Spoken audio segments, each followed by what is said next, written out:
Welcome into the USFL betting show for week 3 on the WagerTalk YouTube channel. We're breaking it down with 3 astute USFL handicappers here. I am Drew Martin, joined by Adam Trigger, Rob Veno, and Tony Mejia, all at WagerTalk.com. We're breaking down the matchups on this video for the week 3 slate. First, going around the horn here. Trig, welcome in, man. How you feeling? Feel good, Drew. I'll tell you what, I like this league, and one of my takeaways, I wish I just didn't bet the first 2 weeks, because I feel like I have such a better grasp going into week 3. I only have made 2 bets. Both of them lost. Both could have gone the other way. They both came down to the final possession. But I really feel like with 2 weeks of info now, we're going to start really being able to pick some winners. So I'm excited going into the weekend. Finally, some matchups I feel like we can really exploit. So looking forward to week 3. Sure, I second that. I've kind of fired away on a couple more, just taking advantage of like the unders early on, Trig. But something I've noticed going over the last 5 or 6 years of my college football, and I kind of equate it more to college football than the NFL because there's so much change and so much unknown, is I do better in weeks, say, 2 to 3 to about weeks 9 or 10, because I think you get enough information, and yet it's still an inefficient marketplace for a little while here. So I'm kind of picking up what you're laying down there, Trig, in terms of right now might actually be the best time to win in this sport, talking about the USFL. We got Robbie Veno here, knows a lot about college football, NFL, and the USFL. Welcome in, Robbie. How are you feeling, buddy? I am good today, Drew. USFL been kind so far. Only 2 client releases. Both got there. Birmingham last week, minus the 3, which kind of upset that I didn't get with my leans. I thought the Generals were in a good spot Friday night, and they did the trick. And then I've done nothing but preach New Orleans Breakers, but I didn't pull the trigger against Tampa on Sunday, and they absolutely showed a bit of a class difference in that one. So I agree with you two guys. I mean, 2 weeks in, last week we were, you're kind of stuck in that guesswork position between what's real after week 1 and what's not real. And then when you get 2 weeks under your belt, you can kind of see a few things developing. And I think that's where we're at right now. So Oddsmaker put some numbers up there that I'm not so sure I agreed with when they came out. So hopefully we can capitalize this week. Sure, and there's a little bit more opinion this week than, say, in weeks prior. It was a lot more just, minus like a point or two, and the total really in the low 40s. Now we're seeing a little bit more, depending on the team and the game, there's some differences in what the total and the sides are, which is kind of interesting to work out in the handicap. Tony Mejia, last, certainly not least, guys, WagerTalk.com. Tony, welcome in, buddy. Hey, how you doing, Drew? How you doing, fellas? USFL has been decent so far. I actually dipped my toe in only one game last week, and it was a loss. It was the under in Maulers and Stars, which obviously went over 30-23. Counting a free play, I guess I'm 3-2 for the young USFL season, but I'll echo the sentiment of these gentlemen that, we are starting to discover a lot more about these teams. And this week will be fun. We got the 2 winless teams, and then on prime time, the 2 undefeated teams with the Stallions and the Breakers going at it on Fox. So that'll be fun. Hopefully it gets a little more viewership. The Fox game did the best ratings-wise this past week, and it should do the same again this week. Yeah, sure, Tony. You bring up the primetime Saturday night game. That's at 8 p.m. Eastern, and it's Birmingham playing in it. And, of course, all the games being in Birmingham.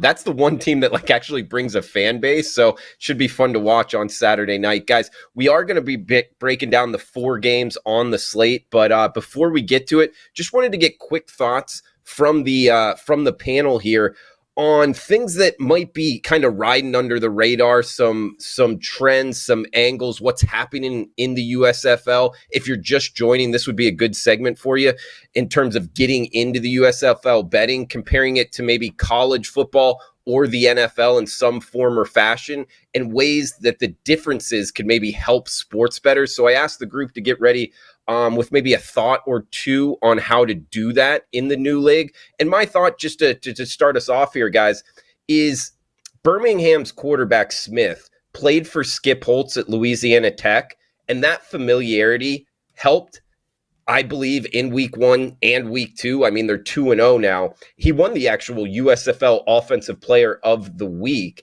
However, as the teams get him on film and other teams become more comfortable in their systems, meaning the quarterbacks for other teams, I think that advantage that Birmingham had with Smith playing for Skip Holtz at Louisiana Tech and that familiarity is going to become less so as the season goes on. So I believe Birmingham might actually be a fade going forward. So something I just kind of learned from, betting college football and now betting USFL, that we might be able to make some money going forward. So maybe not this week, but in weeks coming up, I believe Birmingham actually might be a fade, even though they're sitting at 2-0. So that's one thing I wanted to throw out there. Trig, I know you had a thought here in terms of comparing the USFL to college football or the NFL and maybe ways to make some money.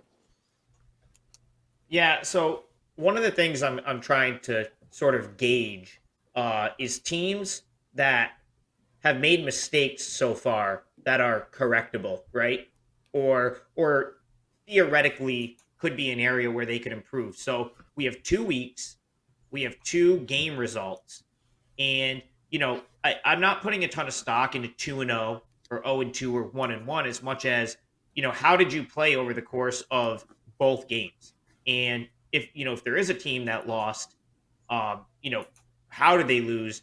And are the mistakes potentially, correctable? I'll give a couple examples. First, Philadelphia Stars lost their week 1 game to New Orleans.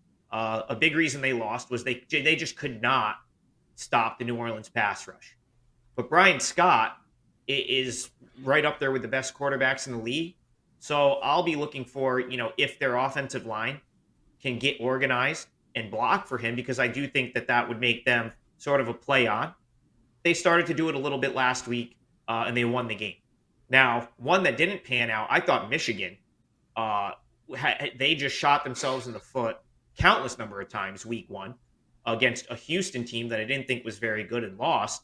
And they once again could not get out of their own way last week, ending up losing a 10-6 game to the New Jersey Generals that I really felt like they could have easily won. So, it's stuff like that. It's tough to quantify, but I think if as the weeks go on and we have more data, there might be an edge to be found.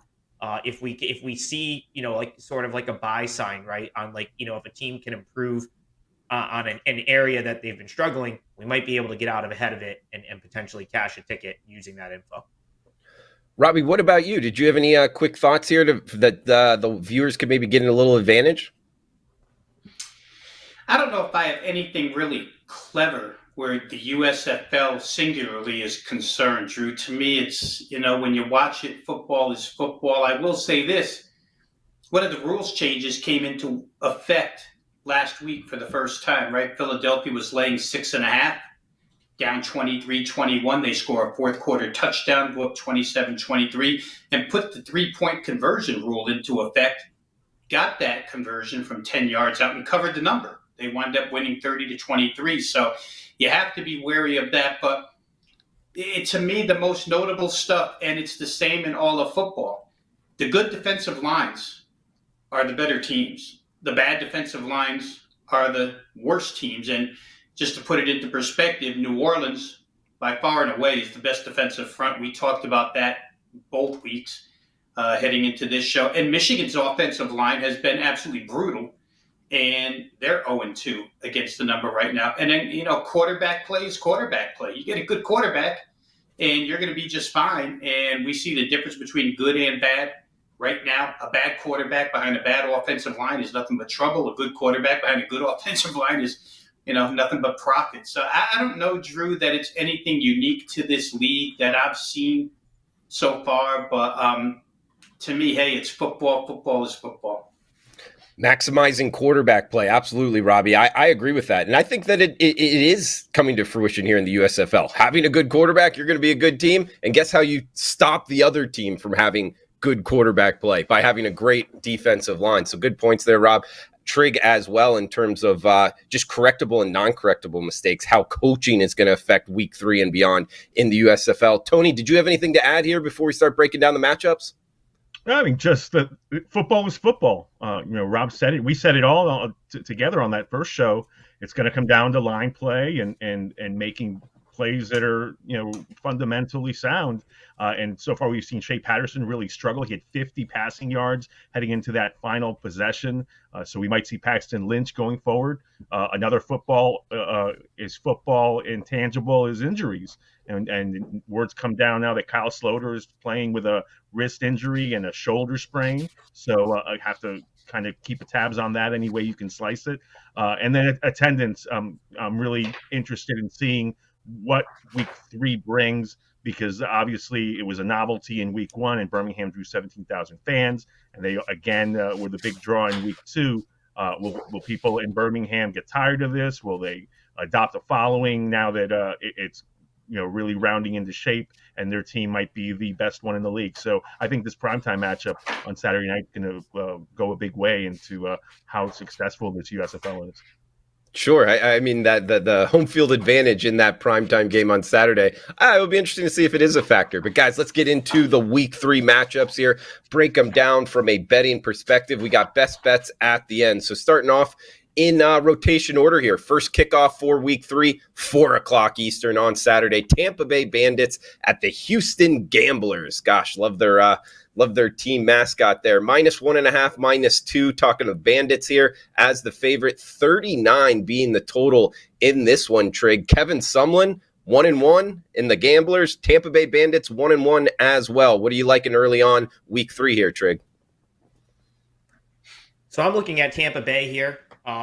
This is one game I sort of have circled that if I'm gonna, I'll definitely have a best bet for week 3.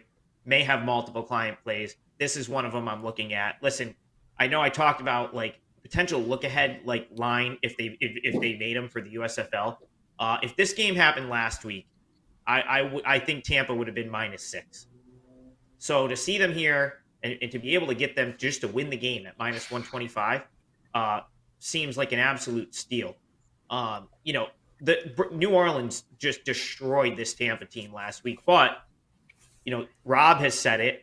I've definitely agreed. We've all sort of like alluded to New Orleans potentially being really good. And it feels like one of those games, like you see it in the NFL from week to week, where you kind of might as well just throw out the tape. Tampa got outplayed in every facet. They gave up a little bit. So I would look for a bounce back for Tampa here. Houston, I still think they're a bottom 2 or 3 team in this league from a talent perspective. I'm not high on Clayton Thorson. I don't think he's a great quarterback. And, if you look at what Houston has done, they beat Michigan, a team that, handed them the game in the first half. And then they eventually just sort of, lost to a Birmingham team, which, Drew, I agree with you. I think Birmingham, I have reasons to believe Birmingham might be a fade going forward. So here, the only way I could look at this is Tampa. I think Teamu, he got benched last week. That's not going to sit well with him, in my opinion. I think Tampa just had a really bad game, but they were one of the top teams going into the season for a reason. They absolutely have more talent. I think they just got blitzed by a New Orleans team that's really strong, and I like them to bounce back against a far worse Gamblers team here. Okay, fair enough. Yeah, I could see the bounce back philosophy, Rob. And I brought up Kevin Sumlin, a guy that me and you both know from those SEC West days at Texas A&M. I like betting on Kevin Sumlin. I know a lot of people don't. I thought he was a pretty good coach, especially when he had Johnny Manziel running around. I don't know if Clayton Thorson is necessarily that same type of profile that we see Kevin Sumlin offenses work well with. But I don't know. You think they can turn it around here? The Gamblers up against the Tampa Bay Bandits here, Robbie.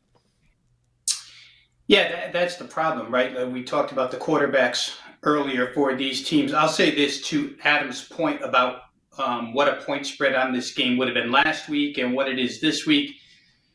Again, we all keep our own power ratings, and I don't know that I downgraded Tampa Bay as much as the odds makers did. I mean, I downgraded Tampa Bay. They got destroyed. They deserve to be downgraded. They were, scaled up there too high. But still, Drew, when I downgrade and I make a line for this game, power rating wise on a neutral field, I come up with Tampa Bay 4.5-point favorite, which, it seems to me like the odds makers took an awful lot away from Tampa off of that loss. I don't know. I think it's probably excessive. For that reason, I think there's value. Just if we're just playing simple line value and bringing that into the handicap, I think that lies with Tampa. Here's the problem I have with Tampa. And again, I can coach from my home office here in southeastern Pennsylvania. I'm not on the sidelines. But if I'm Kevin Sumlin and I watched last week Larry Fedora run that spread offense and just spread Tampa out and drive after drive after drive, move the football. I think New Orleans had 6 scoring drives in that particular game. And Kevin Sumlin is a spread offensive coach. You brought up Clayton Thorson, and Clayton Thorson did play a little bit of spread at Northwestern for Pat Fitzgerald. I just wonder if when you're watching the tape, you don't go ahead and take your skill position guys and take your playbook and spread this team out and see if they can handle you. New Orleans probably has a little bit better playmakers, and certainly they have a better offensive line, and that comes into play here too because Tampa Bay's offensive line, guys, talked about Michigan a little bit, but here's a team already that's given up 18 tackles for loss. That's not good when the other team is in your backfield that much and you're supposed to be one of the 2 best teams in this league. And all 18 didn't come against New Orleans. New Orleans got them 10 times. The Pittsburgh Maulers got them 8 times. So I question this offensive line as well. Fundamentally, Drew, I think I could build a small case for Houston. Line value-wise, I could build a bigger case for Tampa. And then if I want to go to how Houston has produced their points, I think that would be the tiebreaker here. Houston scored 45 points this year. They've scored 2 defensive touchdowns already. For that to happen each and every week, I don't think that's plausible. So maybe they don't get a defensive touchdown here in this game. And then last week, they get 2 TDs from outside the red zone, 25 yards and out.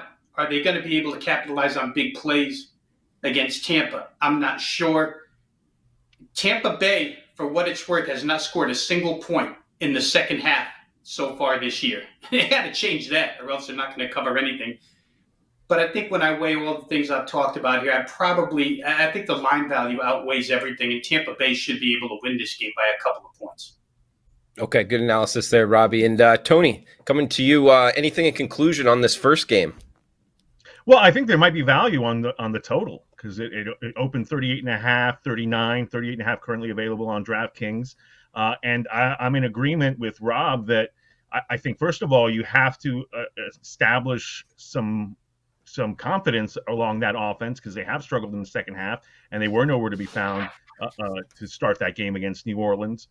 3 consecutive 3-and-outs and Tamu really couldn't get into a flow. So I think he's still legitimately a top 3 quarterback in this league, and you get that offense rolling against a team that you can move the ball on, and then conversely they come back at you and run some spread. You can have a higher scoring game than it is expected. And again, I'm not going to pull the plug on the Tampa Bay Bandits after one bad performance. I thankfully stayed away from them in week 2 because I did think if you go back to the tape last week that would be a matchup of the 2 best teams in this league. And obviously New Orleans far ahead of the curve right now, but I'm not ready to give up on the Bandits. I think they do beat the Gamblers, so I'm in agreement with Trig, and I think it's probably going to end up higher scoring than expected.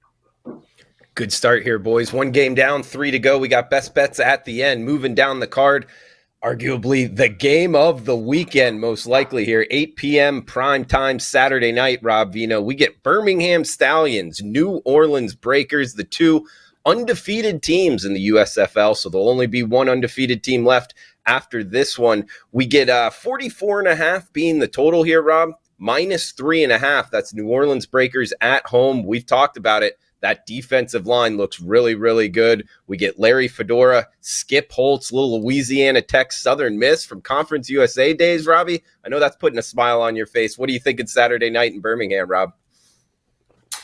Yeah, I'm thinking Birmingham better protect the quarterback because after 2 weeks, and, Adam has an affection for the Philadelphia team, especially offensively and with their quarterback. And I think after 2 weeks, you could understand that Philadelphia very easily could be one of the, upper tier teams in this league. But New Orleans destroyed that offensive line.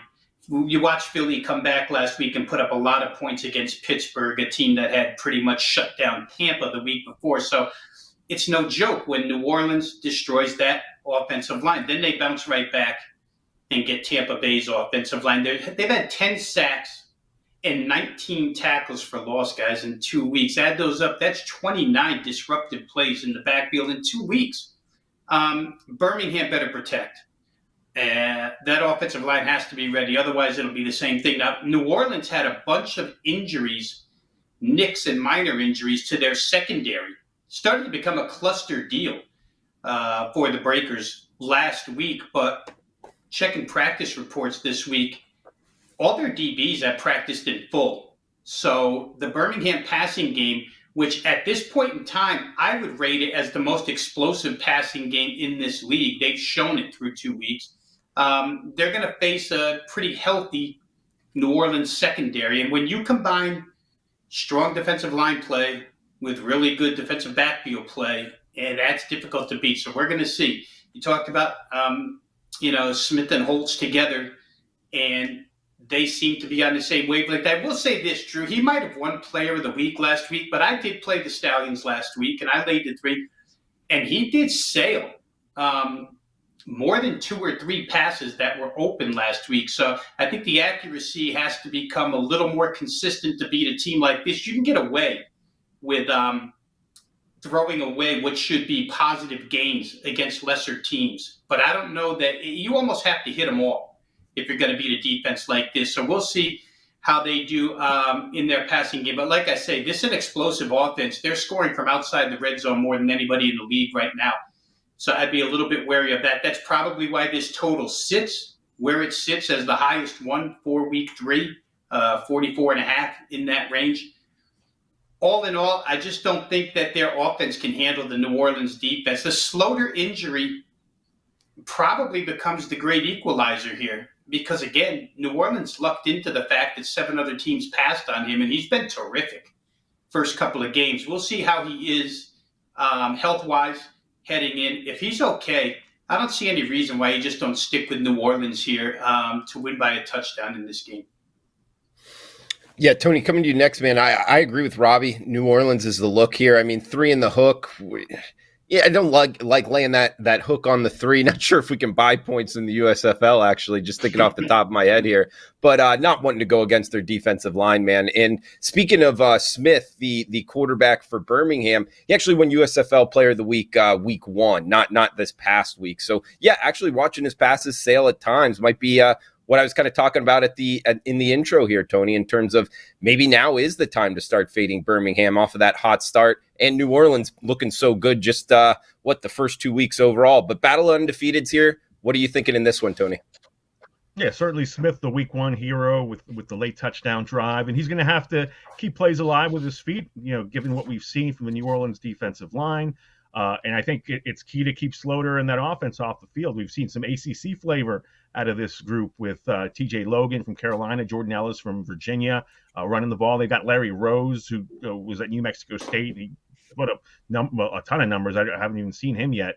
So certainly I think New Orleans has a lot of quality personnel. They're the team with Tywan Taylor, one of the more recognizable wide receiver names in this league because he played with the Titans and actually produced for them. So I think that at this point, the Breakers, clearly the best team in the league. We'll see if their home court advantage for the Stallions plays at all. If it doesn't, I think New Orleans is the play here. And Trig, what about you, man? Any closing thoughts here? Birmingham, New Orleans, prime time Saturday night. Yeah, Drew.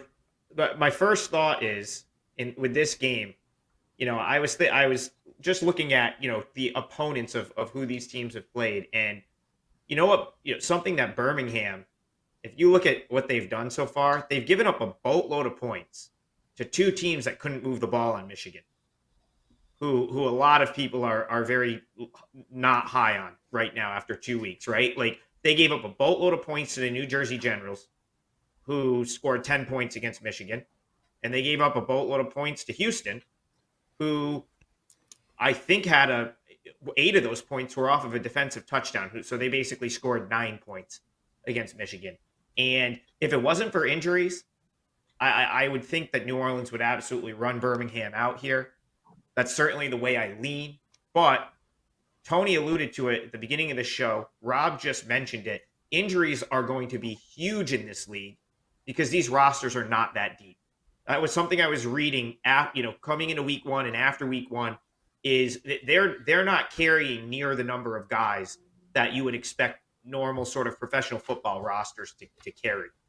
So, if New Orleans does start to get bit by the injury bug, or any of these teams, there might not be a ton of depth, even on the teams that maybe look like they have some depth.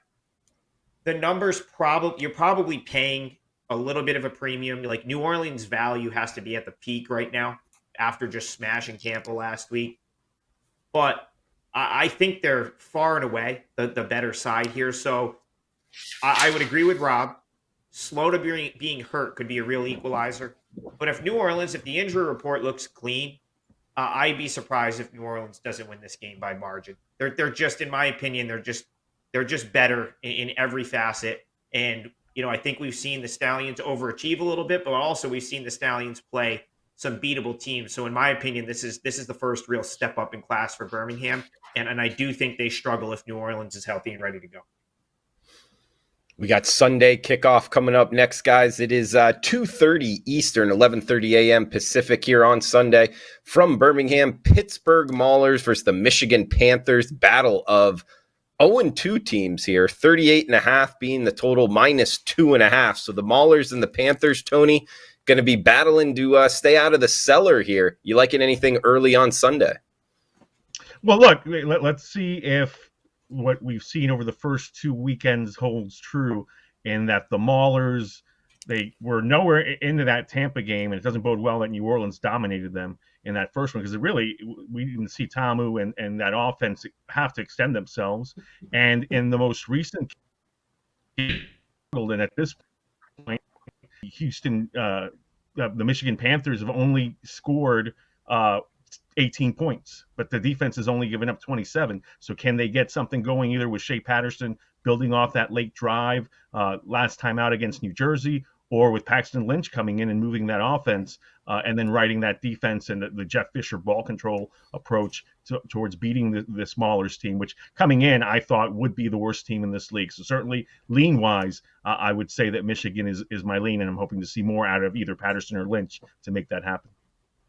Okay, good stuff, Tony. And Trig, coming to you next, man. We got Michigan here, who I have circled. I'm just reading my notes. I have my my yellow kind of notepad, and I sit in front and I just watch the games and take notes. And sure enough, for Michigan, I have complete under team. Shea Patterson, Paxton Lynch look weak out the gate, and actually good D-line pressure. So it's kind of the things we're talking about. They're not getting much quarterback play, but yet this Michigan defense, to Tony's point, is really not playing bad. They're getting pressure on the opposing quarterback. So seeing the total of 38.5 here, I look under. Interested in your thoughts here, Trig. Yeah, I mean, the Michigan defense has been excellent, and actually, I think they've only really given up 19 points because, I know they've given up 27 as a team, but one of those touchdowns that they gave up was Shea Patterson's fault, where he just handed the other team the ball and they went and took it back for 6. Yeah. Michigan's defense has been fine.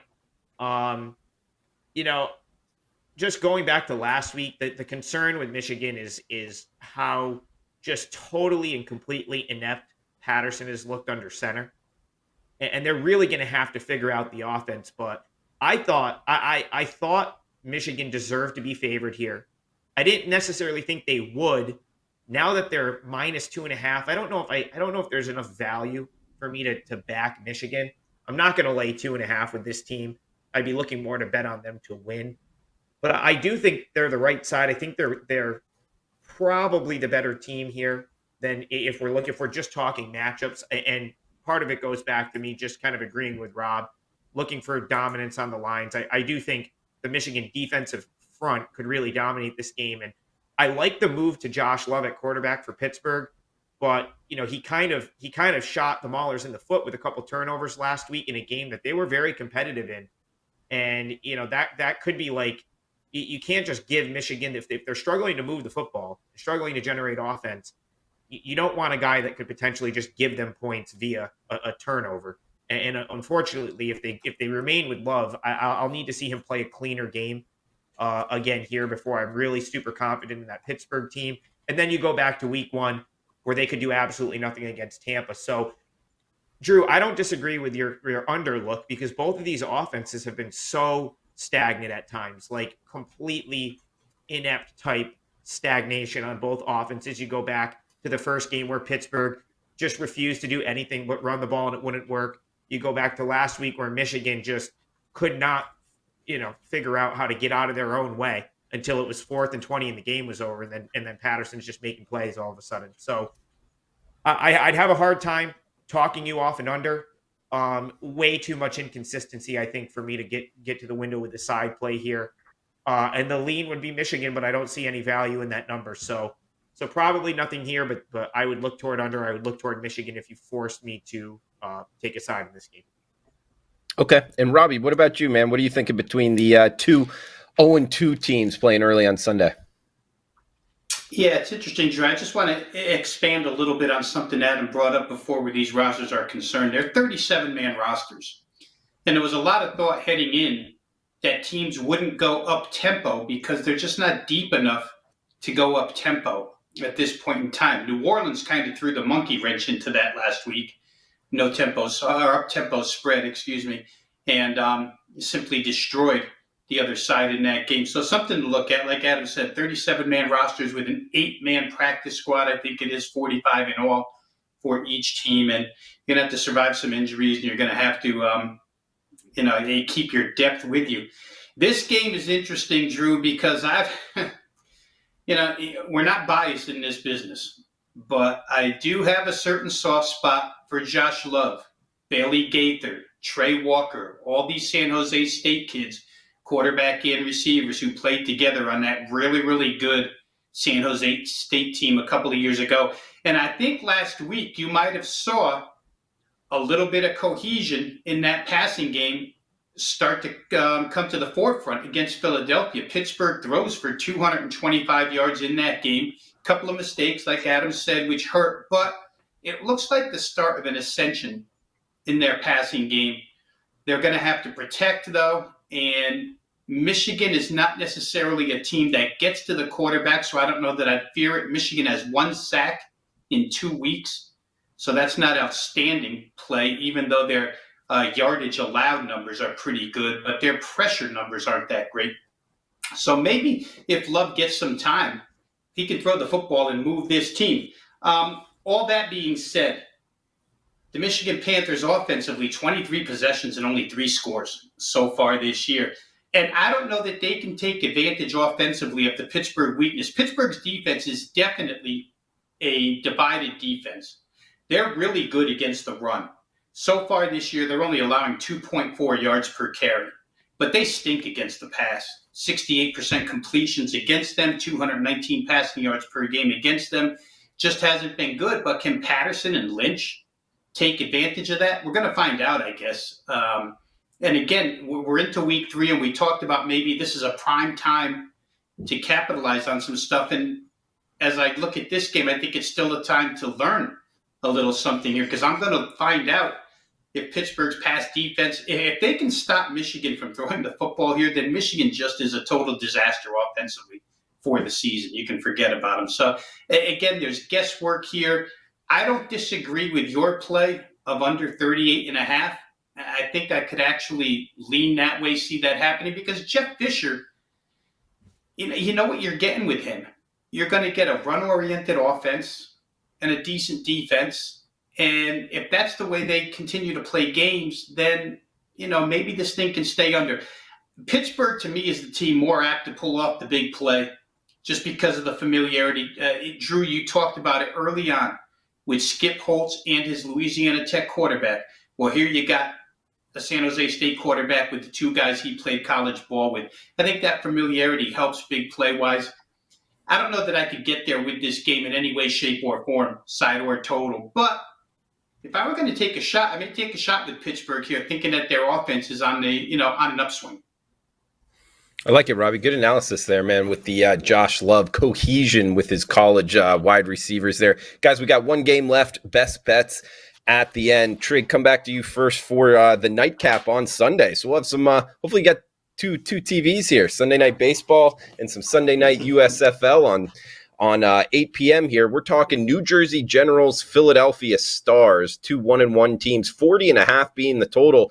Seeing some shops looking at the WagerTalk odds screen, pick them. Other shops at -1. That's the Philadelphia Stars. So pretty much pick the winner here, Trig. New Jersey, the Generals, kind of an interesting take offensively. Johnson at the quarterback position. They actually switched quarterbacks, like one runner, one passer. And Mike Riley, the head coach here, they're pretty good. I had this Generals team circled as a team that could maybe make a run at winning the whole thing. Interested in your thoughts on that? And what are you thinking here, Generals and Stars, in the last game of the week? Well, Drew, I've got Philadelphia circled as a team that could win the whole thing. And I'm with Rob. I'm not a fan of any team really at all at this point. Maybe Siena College basketball, but really not a fan of any team. And I have a soft spot for the Philadelphia Stars because a lot of these guys played together in something called the Spring League, which was like a prior iteration of spring football that is no more. And I really think that they've been they're one of the most impressive teams, if not the most impressive, outside of New Orleans from a gameplay standpoint through the first 2 weeks. I really felt like they should have beat New Orleans in the game. They turned the ball over, but some of that has to do with New Orleans forcing turnovers. So let's give credit where credit is due. But still, a 23-17 game where they missed a couple field goals and they were right in it right until the last drive with a chance to win. A missed tackle allowed New Orleans to take a lead in that game. If New Orleans doesn't convert that 3rd and 13, Philly very well potentially wins that game. They come back last week. They end up doing enough to beat the Pittsburgh team, and I think Brian Scott is tremendous. If this is the thing I started to talk about at the top of the show, if Philadelphia can give him time, they might have the best passing attack in the league. I think he's right up there with Slota for the most impressive at the quarterback position in this league. New Jersey, I'm not as high as you on this New Jersey team, Drew. I thought Perez was horrible last week. And then once you get outside of Perez, if they go with the alternative, they really become a running team that's fairly one-dimensional. They couldn't move the ball at all on Michigan. They moved it a little bit on Michigan, but they couldn't, finish off a drive. Some of that having to do with Perez just not playing a very good game. And now I look at that offensive performance for New Jersey week 1 and the fact that Houston, a team that I don't think is very good offensively either, was able to move the ball against Birmingham in week 2 and have to wonder how much of that was Birmingham's poor defense, more so than it was New Jersey, being a team that could potentially be good offensively. So I actually had New Jersey coming into the inaugural game, right, to week 1. I had them as the worst team in the league. I don't know if I still have them ranked that low, but I don't have them ranked anywhere near where I have the Stars. I don't know really how to quantify that on the number, but I certainly would make Philadelphia favored. So at a pick, give me the Philadelphia Stars. That's the strongest thing I see for week 3 at this point. Okay, fair enough. And Rob, coming to you next, Trig brings up Brian Scott and the Division III player from the CFL making waves here in the USFL, man. You as high on the Philadelphia Stars as Trig is. I think they can play some offense, Drew, but there's some red flags about that team. I mean, they've given up the most total yards in the USFL so far, the only team to allow over 300 yards offense to the opponent in both games. 345 last week to the Pittsburgh Maulers, for goodness sakes, and 319 the week before. And their offensive line has been miserable. They're tied for second worst in the league as far as the combination of sacks and tackles for loss are concerned. You add those two up, they've allowed 21. That's second worst. Tampa Bay's the worst. They've allowed 23. They've played New Orleans, so has Philadelphia. But New Jersey, in that same statistical category has only allowed 10. I think what happens here, Drew, is, New Jersey won that game last week basically with their defensive line. Again, we're going to talk about pass rush. That pass rush just continued to get to Michigan, continued to cause Shea Patterson trouble, Paxton Lynch, no matter who it was. And if they find an offensive line that they can cave in, they can almost win a game on defense. In fact, they did win a game on defense last week. However, that opponent doesn't really have the capability to score points. This is where Philly's tricky because they can move the football. But the problem is, as well as they can move it, they can get knocked backwards just as often. So I think, Luis Perez had a bad game. He had a good game the first game, bad game the second game. I actually had last week applauded Mike Riley for coming out with a game plan with his two-headed quarterback system. We talked a little bit last week. Maybe Michigan would have some film on it and do a little better against it. They did do better against it. But for Perez to come back and make all the same mistakes and as many as he did last week, I'm not so sure that that's going to be the case against this defense, which, again, has allowed more total yards than any in the USFL. So for me, I sort of lean New Jersey, but rather than play the side here, I would much rather play the total. I think this 40 or 40.5 number is too low.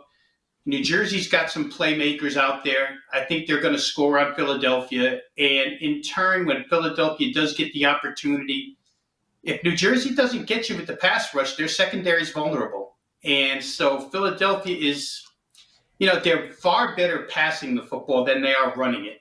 They'll probably be able to make some plays through the air. I'm going to say over is probably the best play in that game. Okay, looking towards the over. Not 100. Overs so far in the USFL haven't exactly been a winning wager, but this past week there was a lot more scoring than in week one, Tony. So hey, it's tough to disagree that there might be more scoring going forward in this new league. But interested in your thoughts here. Last game we'll talk before best bets, Tony.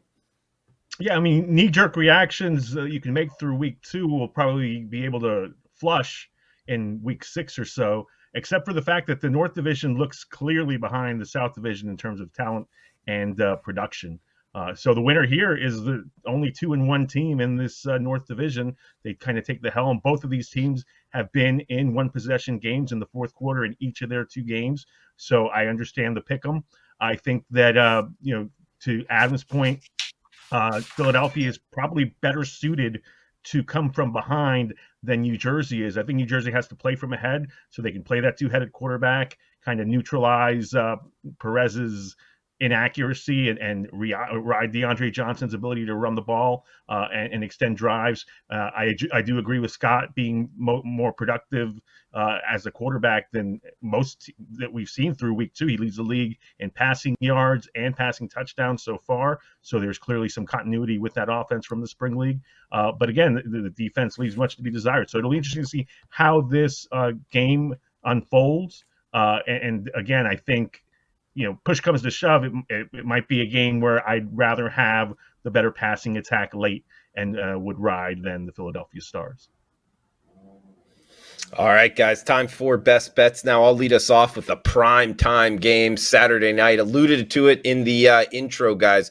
I'm actually going to start to look to fade the Birmingham Stallions, Skip Holtz, and his quarterback from Louisiana Tech, J. Smith here.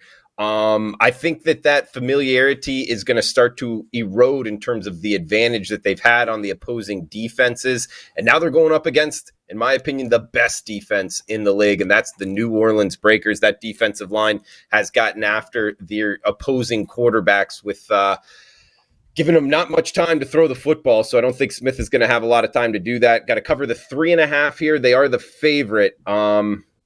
That's the one I'm going with. That's the way I'm laying it. New Orleans primetime Saturday night, guys, for my best bet. Adam Trigger, WagerTalk.com. Follow him on Twitter at TopFlightSI. Trig, final thoughts for the show and your best bet, man.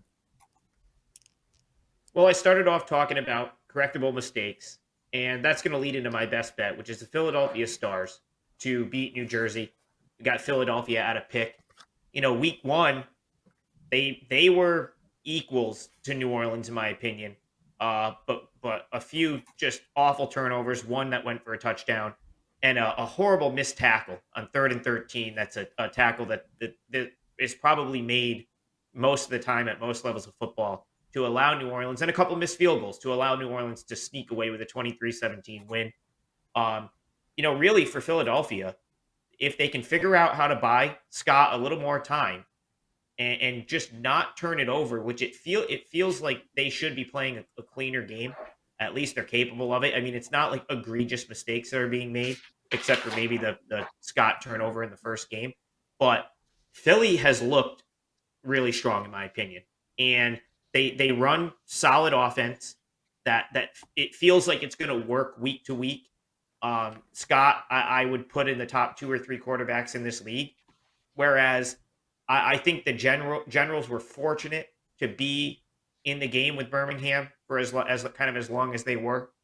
I think had Birmingham figured it out a little sooner, it wouldn't have been in the balance as long as it was. And last week, I thought New Jersey was terrible. I thought Michigan was worse, unfortunately. But to me, like, Philadelphia is just far further along at this point, in my opinion. I'm not high on Perez. I don't know that he bounces back here, and I think Philly will be able to handle a run-heavy attack. So I'll take my chances with Philly. They feel like the more cohesive unit. I like Scott, and if they can find a way to protect him, I think they could put some points up against New Jersey. So give me the Stars at a pick. I still have them right up there with New Orleans as the best team, is one of the best teams in the league, and I think New Jersey will regress. So Stars pick best bet for week 3. All right, on the Stars at a pick'em price, Robbie Veno at Rob Veno Sports on Twitter. Check him out, WagerTalk.com. Rob, what do you got for best bets? Final thoughts for the show, man? I'm going to stay in the same game, Drew, but first I got to correct myself. And Robert, hold on to the buzzer, buddy. This is not meant to offend you. Philadelphia has given up the second most total yards in the league, not the most. That belongs to the Houston Gamblers. They've given up the most total yards defensively. I don't see any reason why this game doesn't get over 40.5 points, guys, and none whatsoever. That opening week game against Birmingham, and I would actually, after watching 2 weeks, make Philadelphia and Birmingham's defenses very comparable. Neither one stops much of anything. In that game, it ended 28-24, a 52-point game. Philadelphia's 2 games, last week it gets to 53 against the Pittsburgh Maulers. A team that nobody really seems to be very high on, at least offensively, and yet they were able to get to 23 against that defense, and it took a 3-point conversion at the end to get a cover. So I think Philadelphia is going to get dinged up. The New Jersey Generals did have over 400 yards worth of offense against Birmingham. And again, if you're going to make Birmingham and Philadelphia comparable defensively like I am, then you have to see at least some points coming from Generals here. I think Philadelphia is going to get their share because they've done it the first 2 times. Both of their games have hit 40 or better. As I mentioned, the Jersey-Birmingham game hit 52. Here we're looking at 40.5. It seems too easy to ask for 24-17. Sometimes when it's too easy, it's not. But here I think it is. I could see both of these teams getting up and down the field. Philadelphia's going to win games. It's going to be offensively for sure. It's not going to be on the defensive side of the ball. So I'm going to take over. I think over 40.5, pretty easy play here. Like it, Robbie. And the first game of the USFL was the only game week 1 to go over the total. Speaking of New Jersey here, so looking over 40.5 for the last game on the slate for Rob Veno's best bet. We got Tony Mejia. Check him out, WagerTalk.com. Tony, what do you got for final thoughts for the show and best bets, buddy? Well, I think producer Robert should have buzzed Rob Veno, not because of the anti-Houston take, but the anti-gamblers take, because we're all pro-gamblers. That's one thing that we can say for sure at Wager Talk. And those familiar with my work on Wager Talk meeting the NFL season know that I do a ratchet video every week where I take the worst game and try to break that down. We had a lot of success with that this past season, and I'm going to take the ratchet play for this USFL week 3 with the 2 winless teams. I just think Michigan's a lot better than the Pittsburgh Maulers. Even with Tampa Bay getting routed like they did by New Orleans, it's still the Pittsburgh Maulers that have the worst point differential through 2 weeks at -21. I think Jeff Fisher figures out the quarterback situation where with an extra day is what he was commenting. He'd have to figure something out. And Shea Patterson probably has a very short leash. Maybe we see the rebirth of Paxton Lynch this week. But ultimately, no matter how it plays out, I like the Michigan Panthers to beat the Pittsburgh Maulers. You have to lay 2.5, or you can play the money line at -140, which might be the way to go considering the conversions in this league. Interesting, Tony. Just follow up before we end it. -140 on the money line, -2.5 on the spread. I was actually going over it myself. I mean, we're only 2 weeks in. Do you have a preference there? Because I was thinking -140 money line is too steep. I would rather lay the points. But any closing thoughts on that? It's a little steep, but if you're going to, I won't say waste time, but if you're going to devote time to watching the two winless teams in the USFL go at it, you probably would not appreciate having your team win by 2 and then not cover. So money line for me. Good point, Tony. All right, degenerate special USFL style to end it there. He's Tony Mejia, Rob Veno, Adam Trigger. I am Drew Martin. Check us out at WagerTalk.com. Guys, we'll be back next week, Thursday, 3 p.m. Eastern. We do have a best bet recap here. New Orleans Breakers, -3.5 for me. Philadelphia Stars, pick 'em for Trig. We got Rob Veno on the Generals and the Stars over the 40 in the hook. And you just heard Mejia there. Michigan Panthers, -2.5. No, he's going. Which one are you going with, Tony? We'll go with money line. Okay, you're going money line -140, guys, on the record books there. We'll recap it next week. Come back and join us Thursday, 3 o'clock right here on the Wager Talk YouTube channel. Thanks for tuning in. Please smash that like button. Any questions, drop them below in the reply section on the YouTube channel. Best of luck until next week, guys. Thanks for tuning in.